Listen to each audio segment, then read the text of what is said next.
কবরের জীবনটা আসল জীবন। বিশ্বনবী দোয়া করতেন, আল্লাহুম্মা ইন্না নাউযু বিকা মিন আযাবিল কবর। আল্লাহ, আমি আপনার কাছে কবরের আযাব থেকে পানাহ চাই, কবরের আযাব থেকে বাঁচতে চাই। এই কবরের মধ্যে অনেক ফিতনা হবে, অনেক সুয়াল হবে।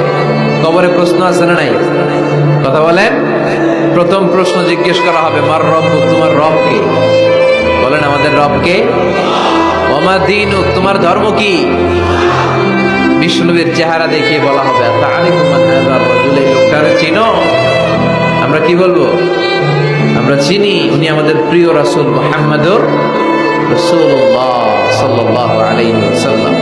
এরপরে জিজ্ঞেস করা হবে, এগুলো কোত্থেকে শিখলা? আমরা বলবো, কোরআন থেকে। ফায়ুফসাহু লাহু কবরুহু ৭০ যিরাআন। সুন্দর সুন্দর উত্তর করতে পারলে আপনার কবরটারে ৭০ হাত লম্বা করে দেওয়া হবে। ইফতাহু লাহু বাবুন ইলাল জান্নাহ, জান্নাতের দিকে একটা দরজা লাগিয়ে